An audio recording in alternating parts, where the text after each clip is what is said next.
Mari bersama-sama kita menyatukan hati untuk menerima pemberitaan firman Tuhan. Bapa yang penuh kasih, kami bersama-sama ingin mendengar apa yang Kau nyatakan kepada kami, agar kami kembali diingatkan untuk menyatakan ya terhadap perintah-Mu. Dalam kelemahan, dalam kekurangan, dalam keterbatasan sesungguhnya, kami akan mampu berjalan dengan kekuatan firman-Mu. Karena itulah yang menjadi pedoman dalam hidup kami. Kami memasrahkan hamba-Mu dalam kelemahan dan kekurangan. Biarlah hamba-Mu juga boleh mendengar kebenaran firman-Mu bersama dengan setiap orang yang mendengar berita sukacita ini. Kami berdoa dimanapun mereka berada, baik di dalam gedung gereja ini, mereka yang berada di teras depan, teras samping, bahkan saudara-saudara kami yang ada di luar sana pun, jika mendengar suara dan sapaan firman-Mu, akan menguatkan kehidupan mereka. Kami mau pasrahkan doa ini di dalam nama Tuhan kami, Yesus Kristus. Amin. Kejadian pasal yang ke-12 ayat pertama sampai dengan ayat yang ke-4 menjadi bagian pelayanan firman pada saat ini.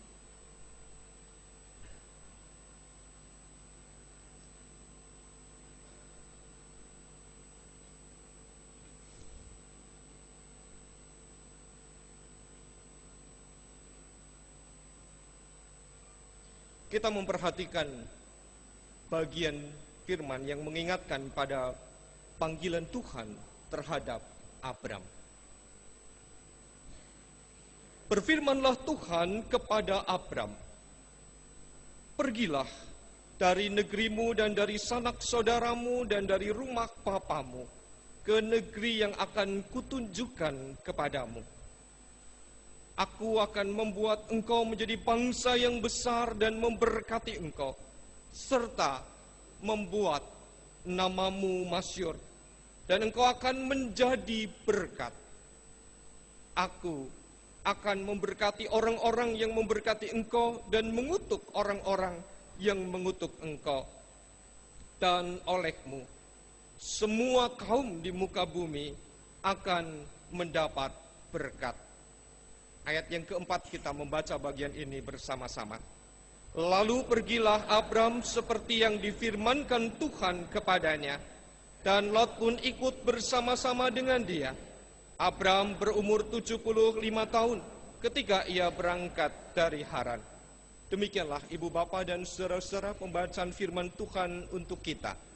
Berbahagialah orang yang mendengar firman Tuhan serta bersedia memeliharanya. Hosiana.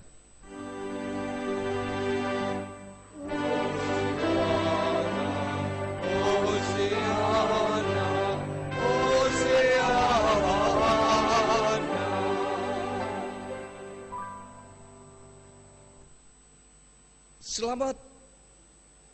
Begitu biasanya ayah saya dulu memanggil dan menyebut nama saya. Maka dengan segera saya menghampiri orang tua saya. Demikian juga ada orang yang memanggil Riyadi. Itu pasti kerabat dari ibu saya. Namun ada juga yang seringkali memanggil saya dengan panggilan An. Nah, itu teman-teman saya dan sebagian keluarga siswa Antoro. Jadi panggilannya An begitu ya. Walaupun itu nama keluarga. Mengiyakan diri dan menghampiri orang yang menyebut nama kita adalah hal yang biasa dan terjadi bagi siapapun orangnya. Namun,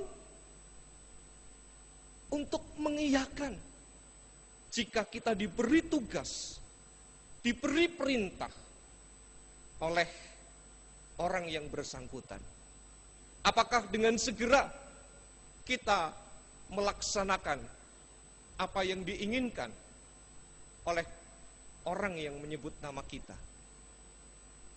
Barangkali hanya di dalam dunia militer saja ya, Suka tidak suka, mereka akan mengatakan siap, laksanakan.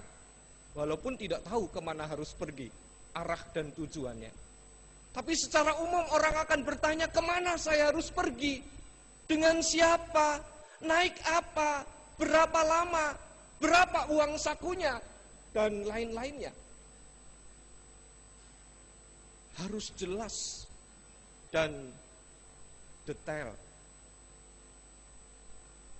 Itulah yang menjadi pergumulan bagi siapapun orang yang diminta untuk melakukan apa yang diinginkan oleh orang yang memanggil.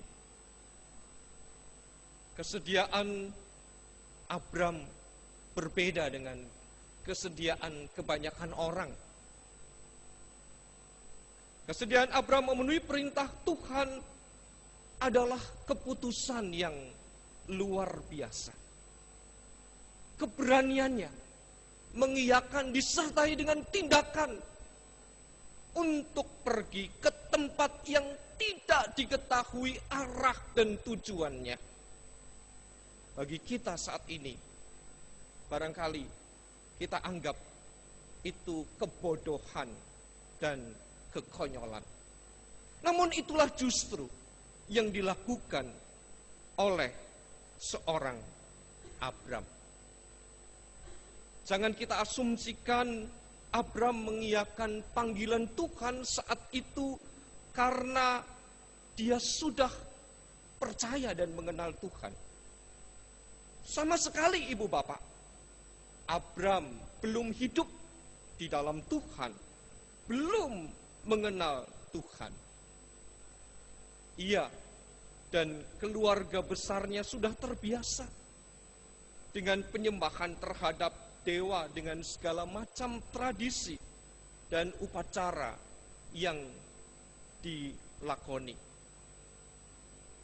Ini sangat kita mengerti karena Abram berasal dari Ur Kasdim dan menetap di Haran.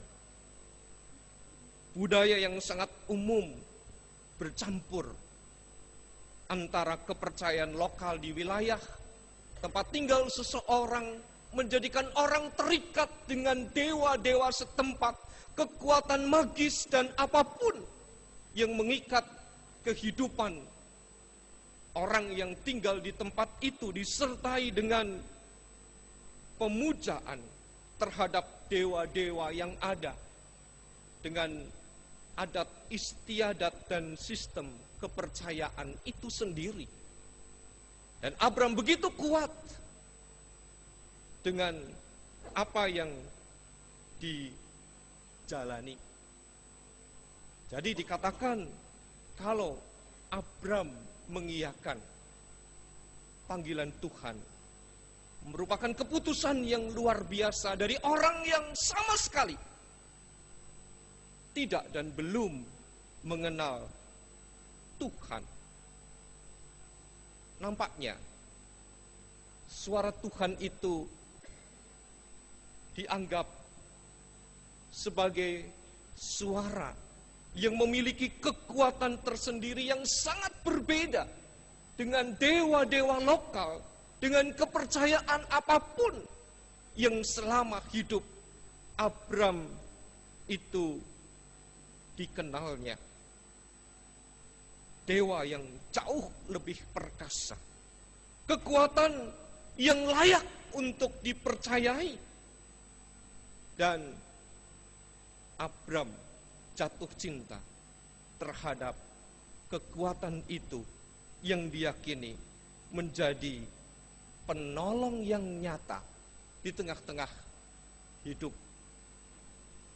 Dengan segala pergumulan, dengan segala apa yang terjadi di tengah-tengah hidupnya. Abram mau mengakui dan yakin bahwa Tuhan itu benar ada.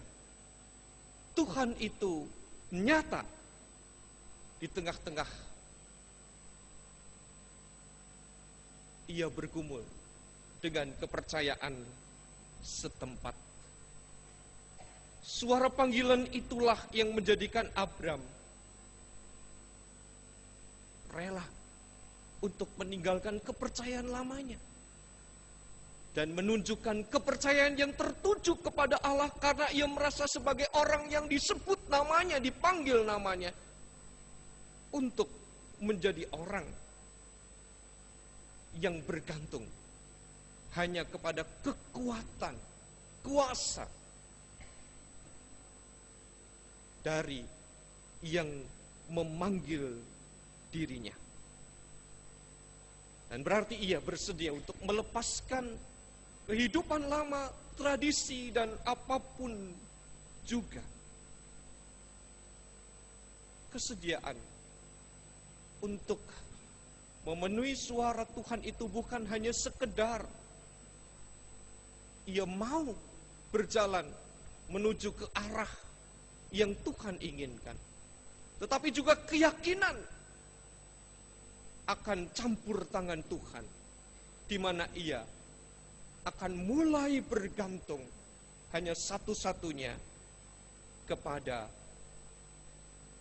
Tuhan. Hidup yang dijalani Abram dengan segala apa yang terwujud memang menjadikan Abram nyaman. Termasuk juga tempat ia berpijak, tempat ia bersama-sama dengan keluarga besar, terlebih keluarga yang mengandalkan sistem patriarkat di mana laki-laki memiliki peran yang utama. Abram berkumpul bersama dengan orang tuanya, bersama dengan saudara laki-lakinya. Kalau Abram diminta untuk pergi, meninggalkan tempat tinggalnya, menuju ke tempat yang ditunjukkan oleh Tuhan, berarti meninggalkan tempat asal. Tentu bukan perkara yang mudah. Abram bukan orang yang muda lagi. Ia sudah berumur 75 tahun. Dan kepada setiap orang tua, ibu bapak dan saudara coba perhatikan. Sangat sulit bagi orang tua. Orang tua kita jika diminta oleh anak-anaknya untuk pindah ke tempat yang lain, untuk pindah ke rumah salah satu anaknya, pasti tidak mau. Biasanya tidak mau. Kenapa? Karena di mana kaki berpijak, disitulah ia terikat dengan lingkungan tempat tinggal, dengan kebiasaan, dengan pola, dengan teman-teman yang ada di sekitarnya, dan dengan siapapun yang merasa menjadikan dirinya nyaman. Dan ini secara umum dialami oleh orang di Asia, ibu bapak. Para orang tua begitu bergantung dengan tempat tinggal di mana tanah berpijak. Berbeda dengan budaya barat, di mana orang tidak lagi bergantung dengan tanah untuk bertempat tinggal. Dan ini pun sudah mulai berlaku di Jakarta. Banyak orang lebih suka memilih tempat tinggal dengan tidak menginjak tanah kan, tinggal di apartemen. Ya, tidak ada ikatan yang kuat di tengah-tengah apa yang dimiliki. Tidak peduli dengan siapa yang ada di balik tembok, di kanan kirinya, depan dan atas bawahnya. Tapi bagi orang tua yang sudah terbiasa terikat dengan lingkungan dan tempat tinggalnya, bukan perkara mudah untuk menuju ke tempat yang baru. Pergi ke tempat baru yang belum dikenal, pasti akan dipergumulkan, karena belum tentu mendatangkan kebaikan. Apalagi harus memulai dari nol lagi. Belum sesuai dengan apa yang diinginkan. Ketidakpastian menjadikan spekulasi yang tidak gampang untuk diterima bagi siapapun jika diminta untuk meninggalkan zona nyaman. Tidak usah tempat tinggal Ibu Bapak. Biasanya kita ke gereja itu kan punya tempat tinggal, tempat duduk favorit ya. Di mana Bapak Ibu duduk, yang di luar juga punya tempat duduk yang nyaman, bertemu dengan orang-orang, bahkan mungkin janjian dengan anggota keluarga besarnya, sehingga sudah dicup tempat duduknya. Sudah dicup itu di apa ya? Sudah di tag ya, sudah di tag di situ. Jangan duduk di sini, lalu dipasang tas, dipasang buku. Ini bukan nyindir tapi beneran. Dipasang apalah biar orang lain yang baru datang walaupun kesusahan cari tempat duduk begitu biar saja cari di tempat yang lain. Ini artinya apa, Ibu Bapak? Artinya itu tempat yang nyaman bagi kita. Sehingga tidak mudah. Lah tempat duduk saja sudah susah untuk diganti, untuk pindah. Apalagi anggota DPR ya, sebentar lagi itu kan akan ada pemilihan baru, berusaha untuk bisa duduk lagi karena nyaman kan, enak begitu. Ya, jadi Ibu Bapak pindah ke tempat yang lain bukan perkara yang mudah, apalagi belum ada kepastian yang bakal diterima. Belum lagi kenangan manis, kenangan indah. Di sana ada rutinitas, ada pekerjaan, ada banyak hal yang menyukakan dirinya. Walau Abram berusia 75 tahun, Abram bukan seorang pengangguran, melainkan orang yang punya pekerjaan rutin. Bahkan dia menjadi juragan dengan kekayaan yang begitu melimpah di tengah-tengah kehidupan yang ia peroleh selama perjalanan hidupnya. Coba Ibu Bapak dan Saudara perhatikan dalam Kejadian 12 ayat yang kelima. Abram membawa Sarai istrinya dan Lot anak saudaranya dan segala harta benda. Saudara, jadi Abram ini sudah kaya, punya segala sesuatu yang telah dimiliki, yang didapat mereka dan orang-orang yang diperoleh mereka di Haran. Orang-orang yang diperoleh mereka adalah sejumlah orang yang telah menjadi milik Abram, sehingga Abram adalah tuan dari hamba-hambanya. Abram adalah orang yang boleh dikatakan menjadi seorang bos besar dengan apa yang mengikat dirinya. Tidak benar Ibu Bapak, kalau Abram tertarik dengan iming-iming atau apa yang akan diberikan Tuhan jika ia menyediakan diri yang dikatakan sebagai berkat. Abram itu tidak matre, tidak kuat untuk memandang seperti kebanyakan orang ingin memperoleh yang lebih banyak, karena sudah cukup dengan apa yang dimiliki. Barangkali yang menjadi pergumulan adalah tidak mudah untuk mengangkut jumlah kekayaan berupa emas, perak, binatang peliharaan, hewan-hewan ternak untuk dipindahkan dari tempat menuju ke tempat yang baru. Dan juga orang-orang yang mengikut serta dirinya, karena tentu harus bedol desa, Ibu Bapak, harus dengan sejumlah rombongan besar meninggalkan zona nyaman itu. Jadi bukan hanya Abram, Sarai dan Lot keponakannya, namun seluruh orang yang bersama dengan Abram ikut serta hijrah ke dalam kehidupan yang Tuhan inginkan. Abram bukan ingin mendapatkan apa yang lebih seperti yang ditegaskan dalam panggilannya. Aku akan membuat engkau menjadi bangsa yang besar dan memberkati engkau serta membuat namamu masyhur, dan engkau akan menjadi berkat. Semuanya itu telah dimiliki oleh Abram. Dia tidak lagi menginginkan apa yang sebenarnya dinyatakan Tuhan, karena sudah ada, sudah dimiliki di tengah-tengah hidup.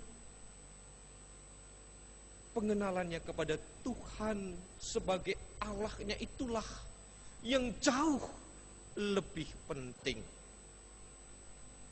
Kita coba memahami dengan seksama bahwa orang yang mengenal Tuhan dengan sungguh-sungguh akan menjadikan apapun yang dimiliki untuk diserahkan dan diberikan kepada Tuhan. Bukan hanya kekayaannya, tapi seluruh hidup pun diserahkan kepada Tuhan. Dan itulah yang menjadi keputusan seorang Abram setelah mendengar suara Tuhan memanggil dirinya. Abram benar-benar memahami janji itu bukan tujuan yang akan diperoleh. Abram juga menyadari bahwa usianya tidak muda lagi. 75 tahun sudah kategori masuk paduan suara Hana Simeon kalau di GKI Kebayoran Baru. Dan ikut kegiatan hari Kamis, kegiatan lansia, PA bersama dengan bapak-bapak ibu yang sudah sepuh, oma dan opa. Dan istrinya juga sudah tidak muda lagi, walaupun tetap cantik. Karena istrinya juga sudah mati haid atau menopause. Di dalam ayat-ayat sebelumnya, Kejadian pasal 11, ayat bagian akhir di sana dikatakan, tepatnya ayat 30. Sarai itu mandul, tidak mempunyai anak. Kalau Tuhan mengatakan, aku akan membuat engkau menjadi bangsa yang besar, sama sekali bagi Abram tidak terbesit di dalam dirinya sesungguhnya bakal punya anak dari rahim istrinya. Menurut saya, Abram lebih memikirkan orang-orang yang dimilikinya itulah yang akan menjadi bangsa yang besar, dan perjalanannya menuju ke tempat yang akan dituju melewati tempat-tempat tertentu dengan menjumpai orang-orang yang ditaklukkannya akan menjadikan Abram menjadi bangsa yang besar. Bukan hanya orang-orang yang dibawa oleh Abram itu sendiri. Kalau menjadi berkat bagi orang lain, Abram sudah menghidupi sekian banyak orang yang ikut bersama dengan dirinya, yang nasibnya bergantung kepada Abram sebagai hamba, sebagai karyawan, sebagai gembala, sebagai apapun juga di tengah-tengah lingkungan Abram. Ia sudah menjadi berkat dan menghidupi sekian banyak orang. Kekayaan dan kehormatan tidak perlu lagi dicari, karena sudah menjadi bagian yang mengalir dalam diri seorang Abram. Orang tidak perlu lagi meragukan seorang tuan besar, orang yang memiliki segala-galanya. Apa yang dimiliki lebih dari cukup. Kalaupun dia tidak bekerja sampai akhir hayatnya, kekayaannya masih bisa memenuhi hidup yang sampai ia tutup mata. Oleh karena itu, jauh lebih penting Seorang Abram mengenal Tuhan dan hidup di dalam Tuhan. Kesediaan Abram untuk hidup di dalam Tuhan akhirnya menjadikan dirinya berserah penuh. Tidak protes, tidak lagi memikirkan untung dan rugi, tidak khawatir. Penyerahan diri secara total kepada Tuhan itu menjadikan dia merasa sebagai orang yang lemah, yang perlu dituntun, yang perlu ditunjukkan arah kemana seharusnya ia pergi dan melangkahkan kaki.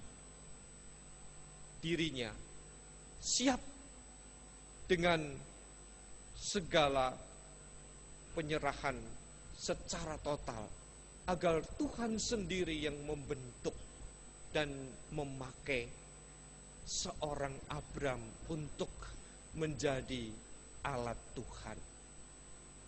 Banyak orang seringkali mengatakan menyerahkan diri kepada Tuhan, namun masih ada kekhawatiran. Berarti tandanya belum berserah secara penuh kepada Tuhan. Banyak orang ragu dengan bimbingan Tuhan. Banyak orang meragukan akan apa yang diperoleh. Karena yang muncul adalah keakuan, kepentingan diri. Dan kalau bisa Tuhanlah yang menurut kepada keinginan dirinya. Tuhan akan menunjukkan jalan kemana Abram pergi. Karena Abram tunduk pada kekuatan dan kuasa Allah. Dia tidak mengatur Tuhan sesuai dengan apa yang diinginkan. Namun bagaimana Tuhan memproses kehidupan dirinya itu jauh lebih penting untuk dilakoni. Ibu bapak dan saudara-saudara yang terkasih, menyediakan diri memenuhi panggilan terhadap perintah Tuhan berarti bersedia mengelola diri bukan dengan kekuatan diri kita, bukan dengan keakuan, bukan dengan batasan-batasan tertentu.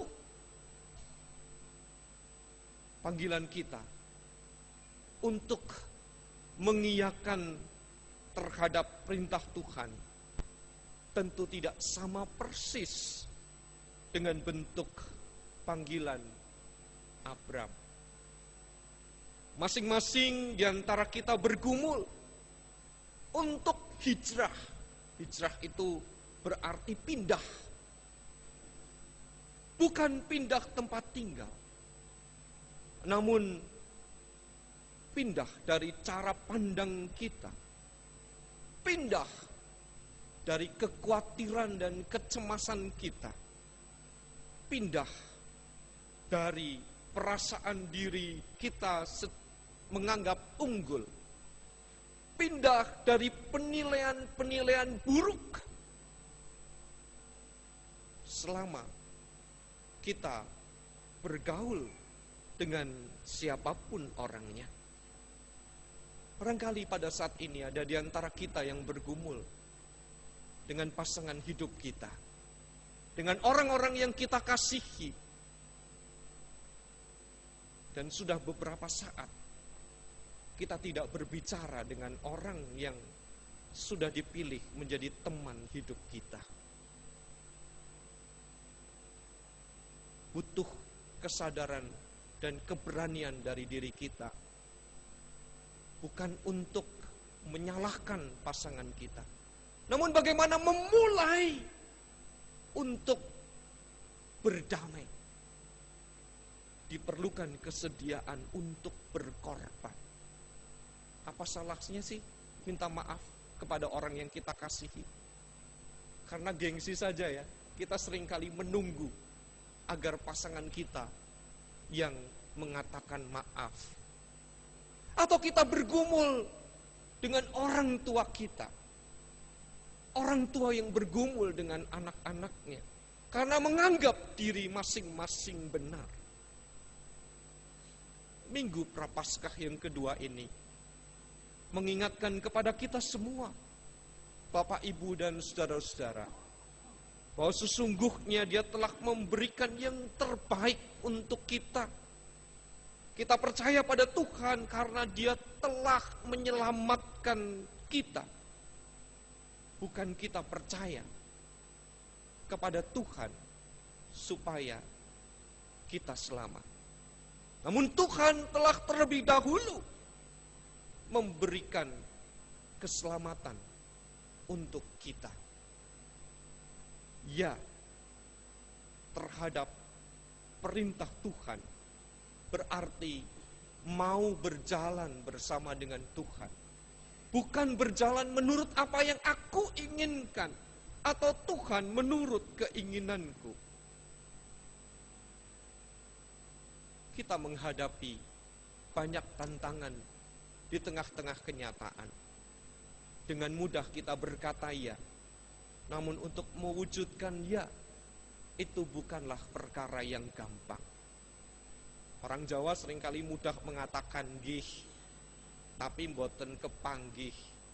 Artinya mudah mengatakan ya, tetapi untuk mewujudkan ya dari apa yang diucapkan, itu butuh perjuangan.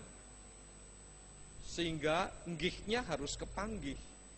Yanya juga harus nyata sesuai dengan apa yang dinya ungkapkan.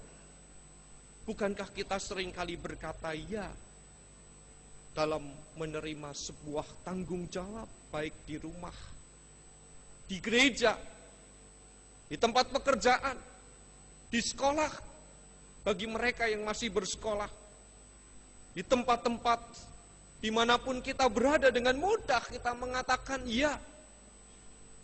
Namun pada kenyataannya kita berbalik dan mengabaikan janji ya di atas ya itu. Mengapa kita mengabaikan ya? Karena apa yang dijumpai, apa yang diinginkan tidak sejalan dengan pikiran dan kehendak kita. Tidak sesuai dengan harapan. Hanya orang-orang yang menyediakan diri untuk berkorban, menghayati perjuangan di dalam Tuhan, itulah yang akan menjadikan dirinya mengerti akan apa yang Tuhan kehendaki. Seorang Abraham memiliki masa lalu dengan segala bentuk kepercayaan, dengan bentuk kebiasaan. Namun pengenalannya kepada Tuhan menjadikan dia melupakan bagian masa lalu yang tidak sesuai lagi di tengah-tengah hidup yang dijalani. Ia ingin menjunjung tinggi Tuhan yang dikenalnya sebagai Tuhan yang menyelamatkan dan menuntun hidup yang diperolehnya menjadi kehidupan baru.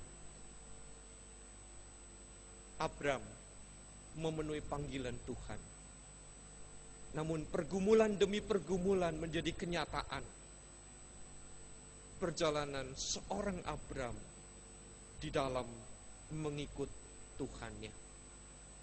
Selama Abraham bergantung kepada Tuhan, maka pertolongan dan pimpinan Tuhan hadir ke tengah-tengah hidupnya. Namun ketika Abraham mengandalkan diri sendiri, yang datang bukanlah berkat dan pertolongan Tuhan. Apakah kita sebagai orang-orang yang sudah diselamatkan oleh Tuhan, kita sudah bergantung kepadanya saat menghadapi kesulitan, saat menghadapi hambatan? Bergantung kepada Tuhan berarti menyerahkan hidup sepenuhnya. Bukan aku lagi, namun Dialah yang membentuk diriku, yang membentuk diri kita untuk menjadi alat Tuhan. Kiranya masa Prapaskah ini menjadikan kita mawas diri, kita berintrospeksi diri, untuk kembali diingatkan dan mengatakan ya terhadap perintah Tuhan di seluruh hidup yang kita jalani, dimanapun Tuhan menempatkan saya, ibu, bapak, dan saudara. Tuhan memberkati. Amin.